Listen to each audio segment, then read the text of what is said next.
E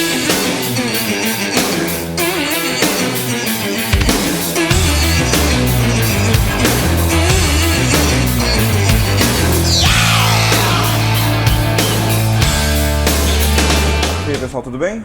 De volta aqui no Café Bandeira, já virou um ponto de encontro já dos maiores professores do país. E hoje nós estamos aqui com o professor e coordenador Murilo Gabriel. Como é que vai, professor? Muito obrigado, vou bem, graças a Deus. É um prazer enorme estar aqui, Rafael, obrigado pelo convite. Não, o prazer é nosso de ter você aqui. Imagina. Então, hoje nós vamos conversar sobre aulas de Química. Você é um professor de Química, além de coordenador, né? Sua licenciatura em Química. E nós temos um problema grave na Química aqui no Brasil, principalmente aqui na nossa realidade. É como passar a Química de maneira interessante. Esse é um dos grandes pontos que são sempre discutidos. Como tornar essa ciência que é tão presente a todo momento, de uma forma que consiga prender a atenção desse nosso aluno. Que ele consiga parar para pensar, que ele consiga perceber o que é trabalhado em sala de aula, que ele consiga fazer essa ponte. Eu não sei se você concorda, mas eu acho que grande parte da culpa disso é do professor. Olha, grande parte sim, mas não é exclusiva. A gente divide muito. Eu diria que quase 50-50. Por quê? Eu digo que é 50% do professor, porque acaba que a gente se torna acomodado, acaba que o professor ele cria uma estrutura assim de eu sempre fiz desse jeito, então tem que dar certo, ou já fizeram assim comigo, eu tenho que fazer, mas não é isso. Nós somos uma parte fundamental desse processo. Com certeza. Você agora tocou no ponto exatamente o que eu ia dizer. Parte disso é culpa do professor, justamente daquele professor que aprendeu da maneira tradicional. A gente sabe que deu certo, ele aprendeu da maneira tradicional, mas ele quer passar para um aluno de hoje, tipo 20 anos depois de quando ele estudou, sim. da mesma forma que ele aprendeu. Sim, né? E isso é impensado, a tecnologia está presente, hoje cada dia mais cedo as crianças têm acesso à tecnologia. Às vezes informações que a gente sentava e tinha algo como novo depois de não sei quanto tempo que você precisava ler alguma coisa, ele tem 2, 3 cliques de presença ali, ele tem toda aquela informação. E você achar que você vai passar para ele aprender da forma que você aprendeu e o aprendizado vai ser o mesmo, não vai. Muitas vezes ele já tem todas aquelas informações com ele. E aí acaba que você se transforma num repetidor. E aí a sua aula começa a não ter o mesmo impacto que você gostaria. Por quê? Porque ele já sabe aquilo. Ou porque aquilo não se torna interessante. Parte-se de um preceito de que você tem uma noção principal, um foco principal de conteúdos que você precisa cumprir, mas você para não pensar que ele tem que ter um objetivo naquilo. Hoje em dia a coisa é tudo muito objetivada. O menino precisa sentir isso muito perto para ele poder trabalhar com isso. Senão ele acaba já tendo aquela repulsa. Hoje em dia todo mundo que me pergunta, fala, qual curso você fez? Química? Ixi, não, eu odiava química. Já traz esse preceito ruim porque muitas vezes tiveram uma aula que se resumia em você ter um quadro, em você ter que decorar a fórmula, em você ter que fazer cálculos matemáticos gigantescos ou coisas, e sem ver uma aplicabilidade de uma ciência que o fato de você só de existir, você já está vivendo ela a todo momento. Então você desvincular esses dois pontos é o que eu acho que é uma grande atribuição do professor na culpa dos 50%. É o professor que acha que os 20 anos que ele teve atrás, aprendendo aquele conteúdo, ele vai conseguir passar da mesma forma sem se reinventar. Eu acho que o professor hoje precisa se reinventar. É fácil? Ninguém disse que seria, mas é um desafio, todas as áreas têm. Quando você trabalha, por exemplo, com a língua inglesa, que você traz uma nova maneira de se comunicar, que você tenta fazer com que aquilo seja natural para um aluno que falou a vida inteira a mesma linguagem, esse é o seu desafio. Verdade. Na área da química é para você conseguir transpor todos aqueles símbolos e aqueles pensamentos para explicar para ele que aquilo é fundamental, que impacta diretamente na vida dele, na vida dos pais dele, na vida da família dele. Então esse que eu acho que é o ponto principal. Com certeza. Inclusive a gente parte também de um pressuposto de que o aluno, quando ele já não gosta de matemática, acaba que ele deixa de gostar de química, deixa de gostar de física, e já como ele já não tem a noção da aplicabilidade da matéria, para ele é tudo a mesma coisa, sim. Química, física, matemática, é isso que a gente tinha que tirar um pouco do nosso desmistificar, alunos, né? Eu acho que esse é o ponto. Eu costumo falar que é o seguinte, nós temos 2 problemas em química principais. O problema na química geralmente o que é? Interpretação de texto é o primeiro termo. Porque ele lê e não sabe o que está querendo dizer, e aí ele não sabe extrair informações que ele precisaria para resolver um problema, ele não saberia ler um texto, um artigo, alguma coisa e retirar dali algum ponto interessante, ele não consegue. por N motivos, ou o problema é na matemática, eles barram em cálculos simples, em operações básicas, em problemas simples de matemática que vão ser ferramentas para ele chegar lá. Então eu costumo dizer que 90% do problema da química é a matemática. Às vezes ele sabe, ou a interpretação de texto, ele sabe o que deve ser feito, porque ele já foi cadenciado a saber, mas ele não consegue tirar os elementos que ele precisa para transformar no objetivo que ele quer. Eu acho que esse aqui é o grande ponto. E quando a gente tenta desmistificar isso, e tem aluno que chega, por exemplo, no 9º ano e não sabe qual que é a diferença de química, física e biologia. Ah, Murilo, tudo bem, ele começa a ver química no 9º ano.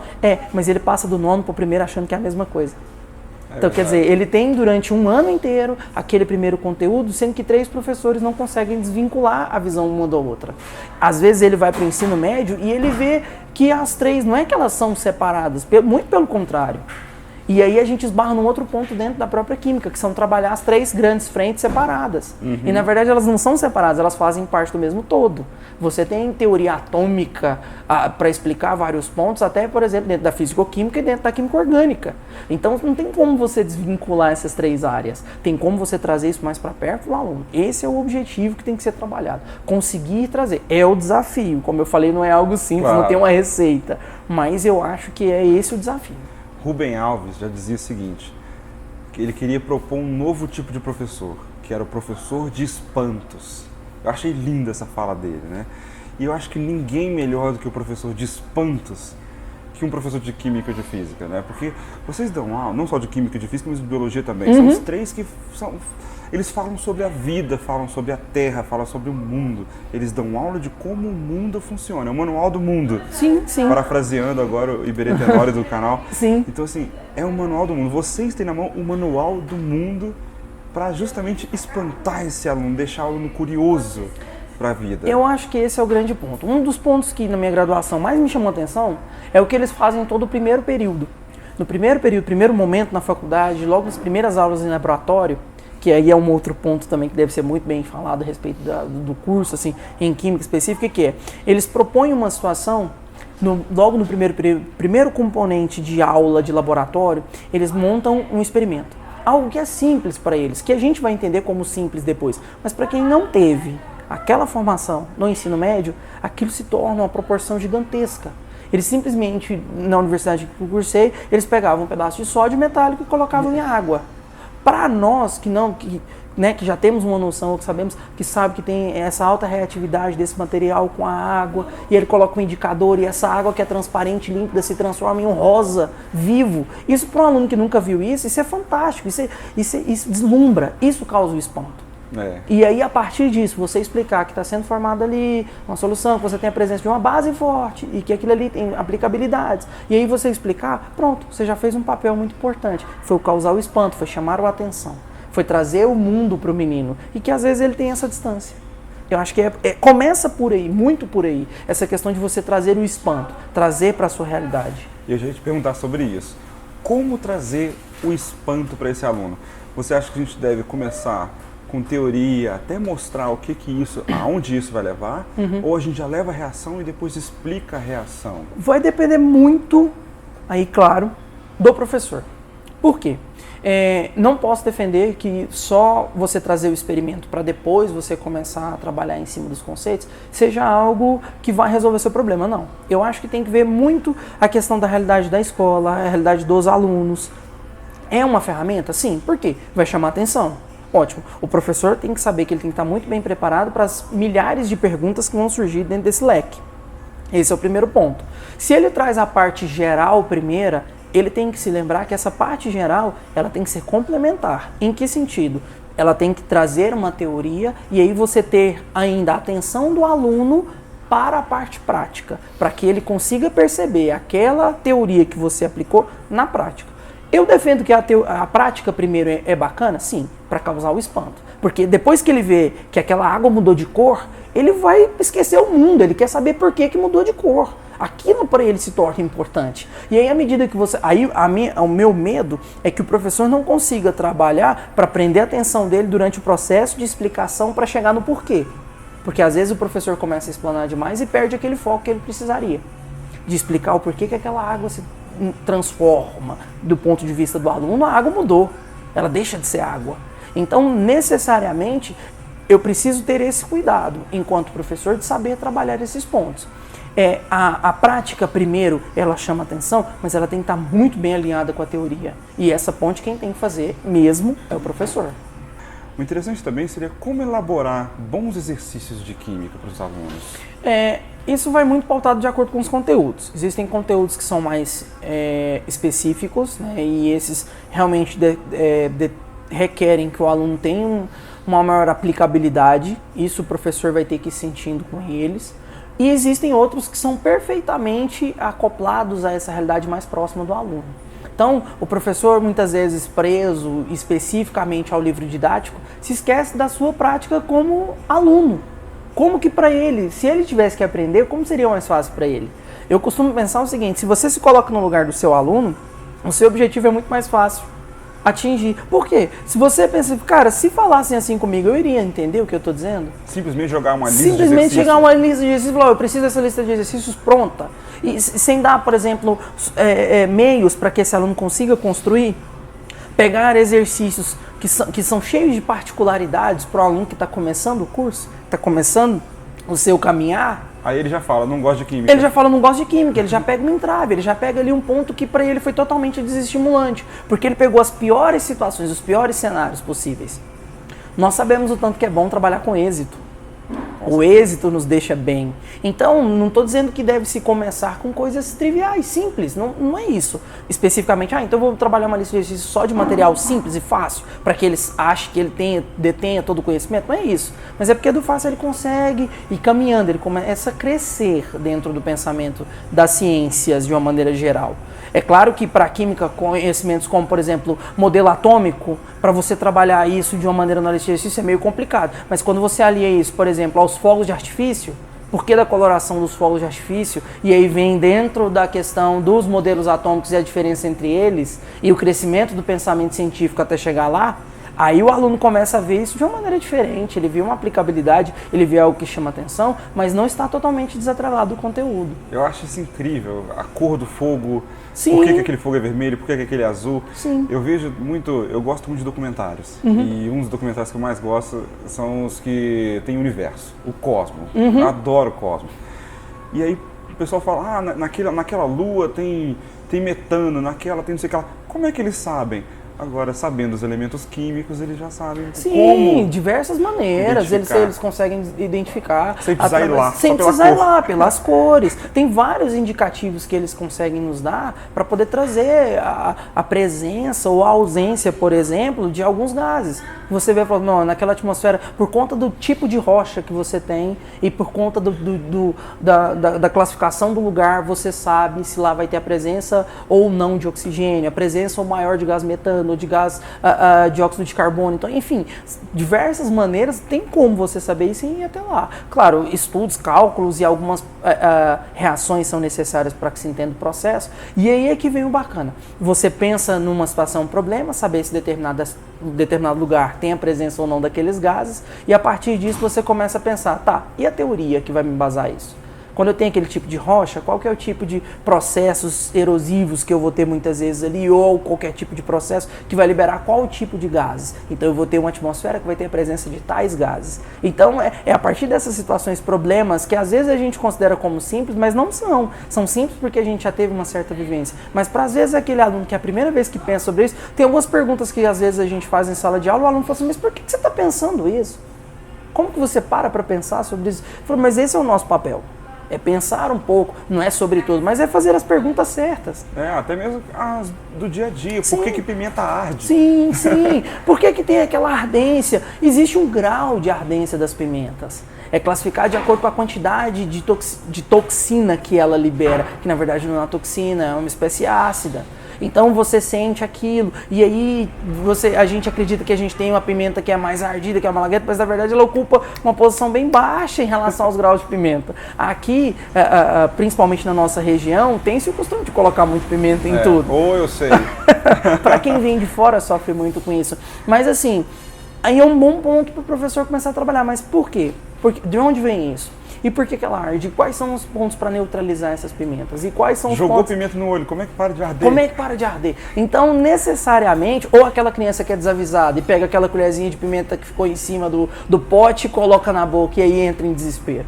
Então, esses são pontos que a gente começa a trabalhar na sala de aula que trazem uma ponte para esse aluno, que ele consegue perceber isso de uma maneira mais próxima. Ou seja, coloca a química na vida do aluno. Na vida, ele consegue perceber. Conhece a aplicabilidade da química, sim, né? Sim, sim.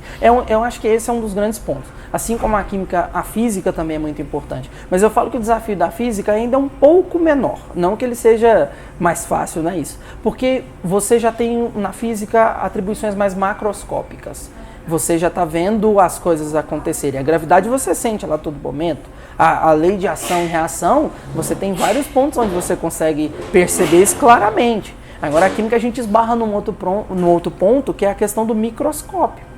Você não tem noção das milhares de reações químicas que acontecem no seu corpo naturalmente, a todo momento. O impacto disso na sua vida, na sua alimentação, no crescimento do cabelo, na oleosidade da pele, na deficiência ou não de cálcio para os ossos, para os dentes. Então tudo isso influencia diretamente no seu dia a dia. Só que você conseguir explicar para o aluno. Tem alunos, Rafael, que chegam na graduação achando que se ele pegar um microscópio e ele pegar uma quantidade de água num copo e colocar no microscópio, ele vai perceber um monte de bolinhas azuis ligadas com bolinhas brancas. É o que vê no livro. É o que ele vê no livro. Quer dizer, e não teve... Aí é o que eu penso. Você tem um livro que é um material de apoio que é o professor de dentro de casa. O livro é o professor de dentro de casa. É isso que o professor tem que tomar cuidado. Quando ele adota um livro, ele tem que saber que ele está adotando um livro para o aluno. Para o aluno. Tem que ter uma linguagem favorável para o aluno. E mesmo que às vezes você não tenha material para isso, às vezes o professor não consegue observar algo que se encaixou no plano dele, então que ele faça o papel de esclarecedor desse momento. Que ele chegue e fale, gente, olha, essa molécula aqui ela é formada por átomos, mas eles não são bolinhas assim. Eles não têm essa forma específica, eles não têm cor. Você não vai ver lá uma bolinha azul com um O no meio, que aquela é bolinha de oxigênio, é o átomo de oxigênio. Ele não vai ter essa noção. E isso é papel fundamental do professor. Engana-se aqueles que acham que isso não influencia demais. Porque a partir do momento que você começa a trabalhar conceitos e nomes especiais, a luta maior é você conseguir explicar para o aluno o que é um átomo, o elemento, a molécula, que você parte desde o menor, você vai crescendo em combinações, em substâncias, o menino pira. Porque muitas vezes o professor trata só com o nome de substância. E aí quando ele vai trabalhar isso de maneira desmembrada, ele se perde totalmente. Totalmente percebível por que ele se perde. Está se usando um conceito de maneira errada. Então, a linguagem é algo que precisa ser muito bem trabalhado. Aí eu chamo a atenção para um ponto. Você tem que trabalhar com a linguagem, mas de uma forma que seja interessante até para o aluno. Porque às vezes você se perde num dialeto específico científico que o aluno fica de fora. Com certeza. Com a linguagem, o avanço da maneira como é. Hoje a gente já percebe o impacto da internet na escrita dos meninos. Num simples texto você começa a sumir com vogais, você começa a aparecer em 3, 4 consoantes juntas que querem dizer uma palavra. Então, se para eles esse processo já é algo natural, imagina se você chega com a linguagem mais rebuscada. Se você não tenta trazer para ele o que é aquele átomo, o que é aquela substância, o que é aquela molécula, esses nomes, e fazer a necessidade do uso por parte deles, para que eles utilizem isso, até para poder internalizar isso de uma maneira diferente. A gente acha que é um ponto pequeno, mas eu acho que é desses pontos pequenos que eles vão construindo a base para algo maior. Tem que se partir de algum lugar. A física se parte principalmente de fenômenos do dia a dia. A grande dificuldade de quem faz física ou quem leciona, ou até principalmente aqueles que aprendem em física, é o quê? É porque não existe uma fórmula pronta.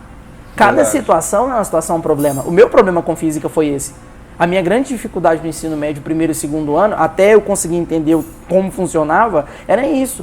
Mas eu tenho que ver, mas cada problema é diferente. Como é que vocês não conseguem resolver isso? Eu ficava fascinado. Como é que o professor consegue pensar isso? Mas é porque cada situação ele tinha que entender como é que era o conceito. E a partir do conceito ele tentar pensar naquelas possibilidades. Foi trazida a possibilidade para mim, mas não foi falado assim, olha, vamos pensar em cima dessa possibilidade, dessa situação, problema. Vamos aqui, vamos crescer esse pensamento. Vamos juntos, vamos discutir sobre isso. Não, era colocado para a gente uma situação, problema, resolva. A fórmula é essa, resolva. E aí... Quem não gosta de matemática já não gosta de Para física. quem não gosta de matemática, não gosta de física, e aí se estende para química, porque para que você vai decorar 35 bilhões de nomes de ácidos diferentes se você não sabe o principal, que é a função de um ácido, que é o tipo de acidez, que é a força desse ácido, que é o básico. Para ir para a nomenclatura, você precisa entender bem o que é a base, o principal. Muitas vezes o menino decora vários tipos de nomes de acordo com o número de oxidação de cada espécie, mas ele não sabe o básico, para que serve um ácido, o que é uma reação de neutralização, que é o simples, que é o básico. O professor fica muitas vezes tão preocupado em exigir dele que ele decore aqueles pontos principais, do que construir com ele o conceito e falar, filho, daqui você consegue caminhar.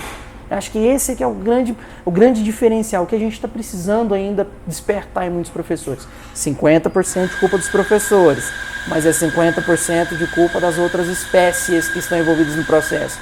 Do tipo, a escola, o vestibular, a cobrança, a parte, vamos dizer assim, pedagógica do processo. Em que sentido a pedagogia? Não, eu falo a parte de trabalho, de planos, portfólios, papéis, que muitas vezes os professores se perdem nesse ponto e esquecem do principal, que é a aula. E como que a tecnologia pode ajudar o professor de química em sala de aula? Olha, tem vários pontos. Existem grandes programas, tem a Universidade do Colorado, inclusive é disponibilizado o endereço, se eu não me engano é PET. Depois eu posso até disponibilizar o endereço para que a gente coloque para o pessoal poder acessar. Nossa, coloca no nosso grupo, vai ser ótimo. Sim, que eles têm simuladores em Java de diversas situações. Na minha área, e tem de todas as áreas, tem química, tem física, tem biologia, tem até algumas aplicações em matemática. Em química você vai desde de trabalhar a ponto de fusão e ebulição, mudança de estado físico. A partir de aumento de pressão ou diminuição de temperatura, você vê o processo de agitação das moléculas e aí você começa a construir com o menino. Tá vendo por que o sólido é sólido? Porque as moléculas estão próximas. E aí você começa a perceber, você traz para o menino ver. Claro. E aí você vê isso de uma maneira diferente. Tem vários tipos, tem de pilha eletrólise, tem alguns eu trabalho assim muito bem em sala de aula. Os meninos ficam desesperados. O professor coloca o simulador de novo. Não é porque é algo diferente, não é isso, mas é porque é onde ele consegue perceber aquilo que ele está estudando. Ele transpõe, ele transcende aquela parte do papel só daquela via para o que ele está vendo mais próximo. É claro que se ele colocar água para esquentar na casa dele, ele vai ver que depois de um certo tempo que ela estiver recebendo calor, ela vai passar, ela vai mudar de estado físico. Mas aquilo ali ele está vendo no líquido mesmo para o vapor. Ele não consegue perceber o processo, o que acontece no ganho de energia daquela situação. Ele não consegue perceber as moléculas se agitando, se chocando e se expelindo uma na outra, por isso eles ganham tanta energia cinética que começam a se separar. Então eles se perdem nisso. E são coisas muito simples, são coisas muito fáceis de se trabalhar. Hoje já tem uma gama no próprio YouTube mesmo de uma série de reações que você consegue só ver a reação. Pessoas que param para filmar reações. E se o professor pesquisar isso um pouquinho, às vezes a gente até isenta um outro ponto que eu ia dizer com relação à outra culpa, que seria dos laboratórios, a ausência total de laboratórios, ou 90% dos casos de laboratório, você substitui o laboratório aí.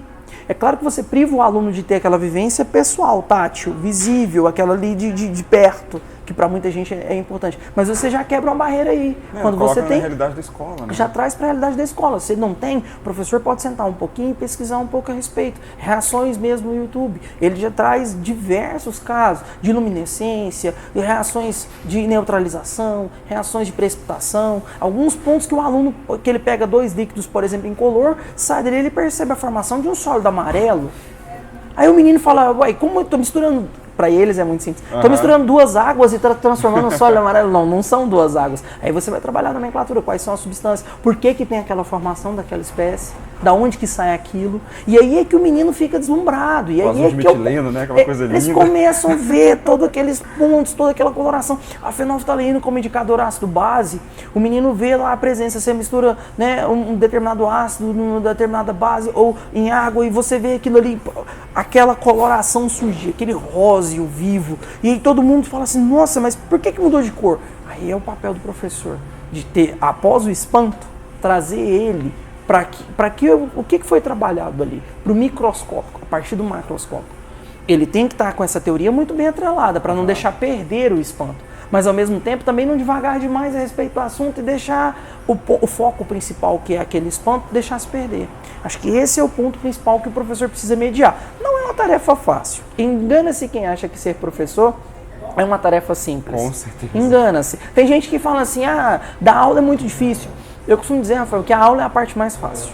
É a parte mais divertida de ser professor. É a mais divertida de ser professor. É você perceber nos olhos do seu aluno o brilho dele tá descobrindo uma coisa nova. E você está apresentando para ele algo novo, algo bacana. E ele começar a entender a respeito, ver o mundo de uma maneira diferente por conta daquilo que você ensinou para ele, é principal. Agora, o ponto mais difícil de ser professor é isso. É juntar tudo isso. É trazer essa parte teórica e transpor para a parte prática dentro do dia a dia do aluno. E eu acho que exige demais um empenho muito grande do professor. Aí entra os outros 50% de culpa. Hoje em dia, para você fechar a carga como professor, principalmente de química numa escola, é muito complicado. Então você tem que ter 3, 4 escolas, você tem 3, 4 regimentos diferentes para você conseguir contemplar. E aí, às vezes, ter esse discurso de trazer a prática e tudo se torna muito utópico, porque você precisa de 4 tempos, 4 escolas, 4 momentos. E ainda tem que dormir. E você precisa. Você precisa dormir. Quer dizer, para a sua cabeça conseguir puxar tudo isso e juntar. Então, esse é um ponto. Essa, vamos dizer, essa desvalorização dessas ciências. Porque às vezes tem uma quantidade pequena de aulas e aí o professor precisa, sim, de ter o seu desenvolvimento. Ele precisa em busca de novas escolas, em busca de novos momentos, em busca para conseguir se manter. Esse é um dos pontos que eu vejo como também um dificultador do processo. Que o professor precisa de 3, 4 escolas para conseguir dar conta do recado. E aí você vai para uma escola onde ela não te permite trabalhar com experimentos.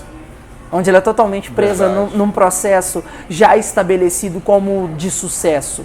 E que você não pode ter mudança naquilo. Totalmente engessado, você não tem uma liberdade para trabalhar esses tipos de ferramentas. Você, às vezes, não tem por parte da escola tecnologia suficiente para trabalhar. Você não tem a presença aí de um projetor, de uma televisão, de um data show, de uma transparência para trabalhar isso com os alunos. Então você acaba ficando muito travado, muito engessado para trabalhar com isso. Aí o professor tem que se superar e conseguir transpor isso, tem que conseguir passar desse obstáculo. Por isso a culpa para mim é meio 50-50, por isso. E por falar nisso, isso cai muito naquelas escolas que são base para uns grandes vestibulares, o Enem, para essas provas oficiais. Agora, nessa era Enem, como que seria interessante, como seria a melhor forma de criar uma avaliação de química? O que a gente tem que se preocupar? O Enem é uma proposta muito bacana, onde ele tenta trazer esse desvínculo com aquela coisa metódica que a gente conhece desde sempre, porque ele traz mais aplicabilidades, ele é uma prova mais de interpretação, ele é uma prova dinâmica, ele é uma prova que requer que esse aluno esteja prestando atenção no todo, tanto na parte de conteúdo e aplicar esse conteúdo. Uma avaliação de química para mim, eu acho que pensando nessa filosofia, é algo que o aluno consiga ter os conceitos muito bem formados, para conseguir enxergá-los em determinados pontos. Que o professor já faça o exercício desse pensamento crítico, nesse sentido de você observar uma situação e conseguir extrair dali os elementos que você precisa, o que está sendo trabalhado. Então, ter cuidado com isso.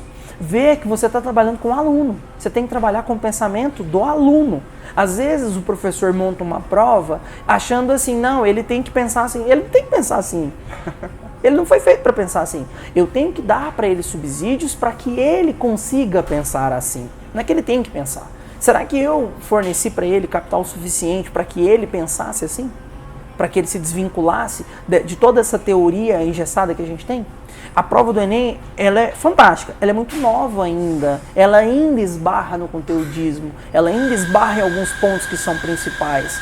Quando a gente tiver uma prova realmente temática no sentido total, não uma temática só como a gente tem alguns vestibulares que fizeram durante muito tempo. Você tem um tema e todas as disciplinas trabalham especificamente questões desse tema. Não é bem isso, mas eu falo temática de uma maneira geral, de uma temática de vida, uma temática de realidade, uma temática de impacto real.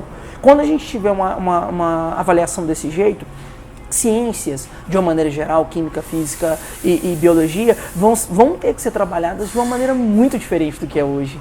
E eu acho que a gente está caminhando muito bem. O Enem, ele traz essa proposta, para que a gente se desvincule, para que a gente trabalhe por competências. O que seriam essas competências? São as diversas habilidades que a gente tem que desenvolver, que a gente tem que ter esse crescimento com o aluno.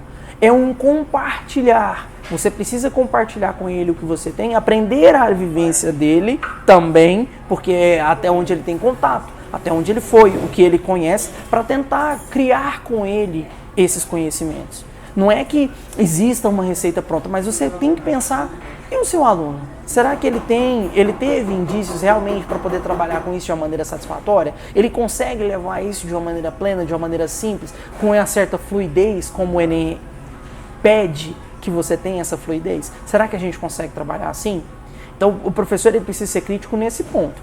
Para pensar numa avaliação em química de uma maneira contextualizada, o professor tem que estar contextualizado. Com certeza. Ele tem que estar se reinventando, ele tem que estar estudando, ele tem que estar no dia a dia, ele tem que fazer, ele tem que exercer o papel de compartilhador de ideias. Para isso ele tem que se melhorar a cada dia. É o famoso não parar de estudar nunca. O professor é aquele que não para de estudar, não pode, porque todo momento tem novas descobertas, tem novos pontos, tem novas questões a serem abordadas, então ele precisa disso tudo de uma maneira muito bem viva, muito bem próxima, senão tudo se perde. É um castelo de cartas, o professor é a base principal desse castelo de cartas, eu acredito nisso. Professor, muito obrigado por estar aqui com a gente, adorei a conversa. Eu que agradeço. E gostaria de fazer outro convite para que você venha mais vezes para conversar sobre outros assuntos dentro da sua matéria de química. Perfeito, eu aceito sim, a gente é importantíssimo conversar sobre isso, sobre educação, conversar sobre o processo, conversar sobre pensamentos. Eu acho que é o ponto fundamental. Muito obrigado, professor. Eu que agradeço. Obrigado.